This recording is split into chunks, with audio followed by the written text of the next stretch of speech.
Gracias. En primer lugar, gracias por la invitación. Creo que efectivamente esta mesa y la anterior han sido muy ricas. Han salido muchas ideas, muchas de las cuales son muy relevantes, muy pertinentes para lo que estamos haciendo aquí. Yo quiero en esta presentación hablar de tres grandes ideas, ¿no?, que tienen que ver con la manera en que yo veo el diagnóstico, digamos, de la situación del financiamiento y del funcionamiento institucional de la política en el Perú, y a partir de allí derivar, digamos, qué cosas habría que hacer, qué elementos deberían estar, qué no debe faltar, como nos pide responder a esa pregunta este panel, ¿no? A ver, yo quiero empezar llamando la atención sobre lo importante que es pensar esto lo más posible de una manera integral, ¿no? Y creo que estamos en condiciones de hacerlo. En este momento hay una comisión que está viendo temas de integridad, que tiene que ver con lucha contra la corrupción. Paralelamente estamos discutiendo una reforma política, ¿no es cierto? Son cosas diferentes, pero están bastante entrelazadas, ¿no? Y creo entonces que el trabajo en estas dimensiones debería ser lo más convergente posible, ¿no? También es cierto que no hay que pretender hacer reformas, digámoslo así, de tipo Big Bang, ¿no es cierto?, donde todo el universo queremos que sea resuelto a partir de una mega reforma, ¿no es cierto? Es cierto que hay que avanzar de a pocos, que hay que ir corrigiendo sobre el camino, pero esta visión integral creo que es necesaria y creo que es posible, felizmente, en la coyuntura en la que nos encontramos, ¿no? Entonces, habiendo dicho esta cuestión, digamos, de que existe la posibilidad de ser ambiciosos y de lograr resultados en el momento actual en el Perú, yo quisiera llamar la atención sobre tres grandes áreas que me parece que son importantes de ser atendidas, ¿no?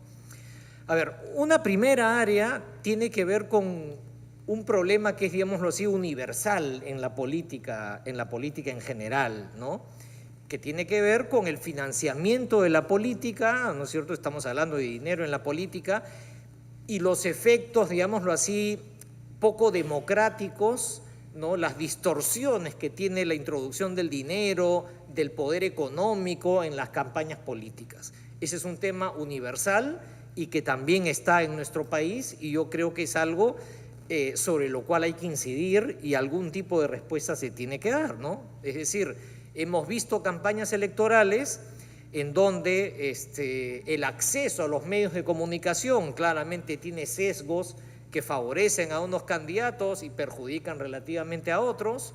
Creo que la regulación existente es muy laxa en ese sentido. Creo que hay mucho por avanzar en tratar de nivelar la cancha de la competencia política lo más posible, ¿no?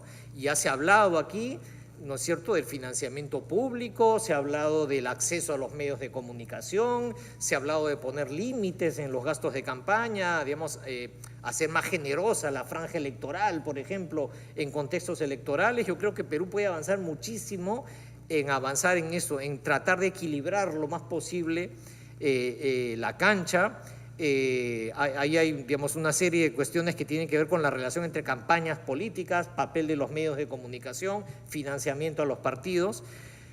Creo que efectivamente, si no regulamos, si no entramos a este camino, pues dejamos la puerta abierta para cosas de las cuales hablamos cada vez más. La influencia política se puede comprar, ¿no es cierto? Mayores aportes sobre ciertos candidatos delimitan, digamos, la orientación de las políticas públicas, generan accesos privilegiados de ciertos grupos sobre el poder político, en fin. Entonces, creo que ya se ha hablado bastante sobre eso, creo que se puede avanzar, hay mucho por avanzar en ese terreno. Luego, una segunda área que me parece muy relevante tiene que ver con, acá sí, la particularidad peruana, ¿no? Si el primer tema era un tema más o menos universal, y podemos aprender mucho de la experiencia comparada, un segundo tema tiene que ver con la especificidad peruana. Y la especificidad peruana tiene que ver con la extrema debilidad y el altísimo grado de desinstitucionalización política que tenemos aquí, ¿no es cierto?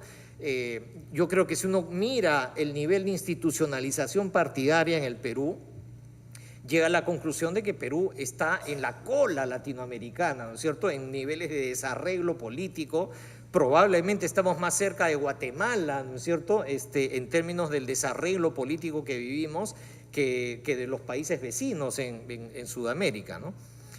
Entonces, eso tiene varias implicancias, ¿no? Esto tiene una implicancia, por ejemplo, sobre el hecho de que nuestros partidos, todos prácticamente sin excepción, son tremendamente débiles, ¿no? Son instituciones altamente personalistas que no tienen un cuadro de militantes suficiente, que no tienen una vida interna, una vida orgánica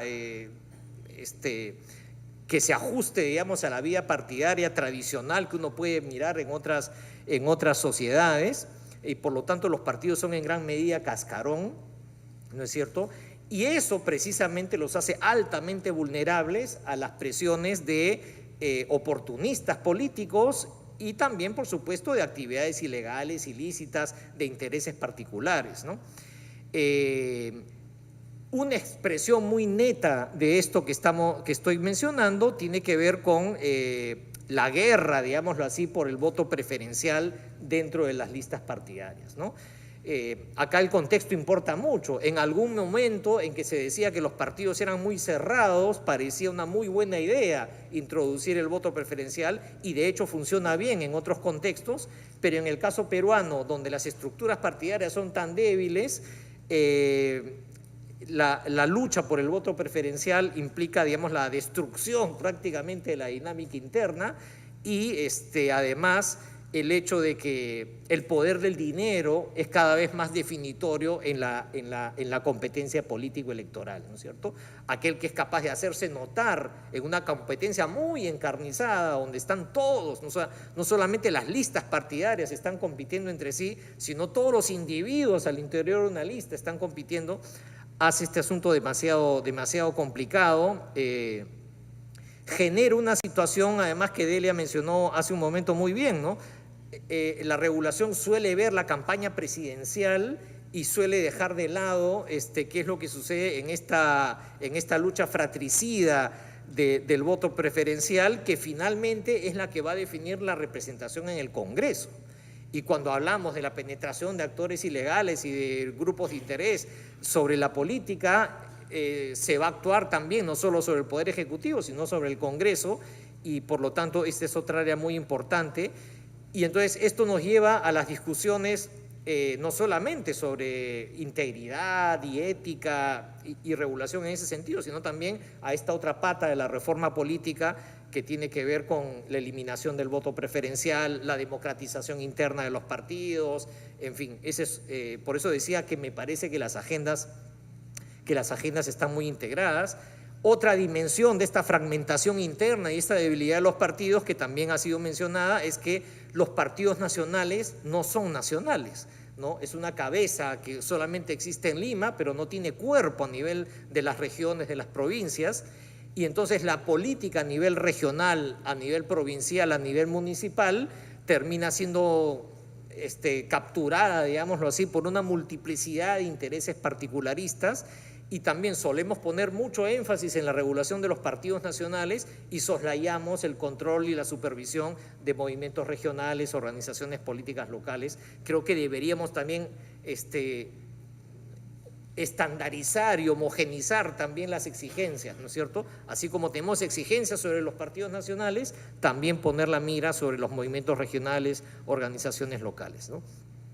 En fin, sobre esto se puede hablar mucho más, por supuesto, pero ya me estoy quedando sin tiempo.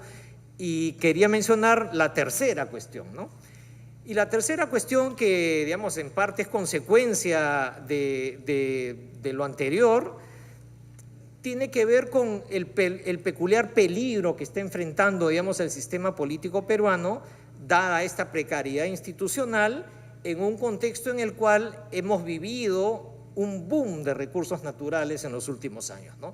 Es algo que ya viene cayendo un poco, no tiene la misma intensidad que hemos tenido, pero eso ha planteado una serie de desafíos al sistema político y creo que hay que tenerlos bastante claros, ¿no? Los presupuestos públicos aumentaron, los recursos por canon aumentaron, entonces las autoridades locales especialmente, y bueno, el Poder Ejecutivo también nacional, han tenido una cantidad de recursos que no habían tenido en los tiempos anteriores, y entonces el control de ese gasto público ha sido muy flojo en función, en su capacidad de monitorear lo que está ocurriendo, ¿no?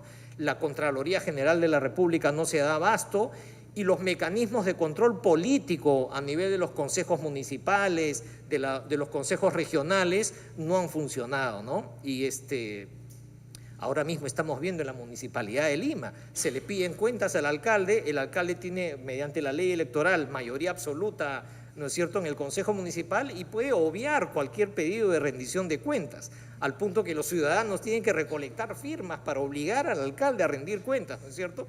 Eso es una ilustración de cómo no hay mecanismos de control que pongan el foco sobre el mundo regional y municipal, ¿no? Y bueno, y además, no solamente hay más recursos, sino que el boom de los recursos naturales hizo mucho más rentables un conjunto de actividades que crecientemente han necesitado, digámoslo así, la complicidad del poder político para seguir operando, ¿no? Porque las actividades criminales, cuando son en pequeña escala, lo que tratan es de pasar desapercibidas, digámoslo así, ¿no? O contar con la anuencia silenciosa, digamos, del poder político, pero cuando llegan a cierta escala requieren complicidad, ¿no? Entonces ya se ha mencionado, y en el escenario regional peruano tenemos actividades vinculadas al narcotráfico, al contrabando, a la minería ilegal, a la tala ilegal de madera, que tienen circuitos de comercialización y de distribución bien definidos y que, digámoslo así, afectan especialmente a ciertas zonas del país y a ciertos gobiernos regionales, a ciertos municipios y a ciertos representantes del Congreso de la República representando esas regiones, ¿no? Y por lo tanto, creo que las actividades de control, digamos, de supervisión, tiene que, por supuesto, poner mucho énfasis en esas zonas particularmente problemáticas. Creo que en los últimos tiempos la Contraloría, por ejemplo, los organismos de control no han actuado con un criterio más estratégico, digámoslo así, han seguido una lógica de, digámoslo así, velar por el cumplimiento de la ley en general en todo el territorio, y por supuesto el territorio es tan grande, hay tantas unidades políticas que es imposible hacerlo bien, y entonces eso ha permitido que hayamos llegado a situaciones como la que hemos visto en Ancash y en otras regiones del país, ¿no?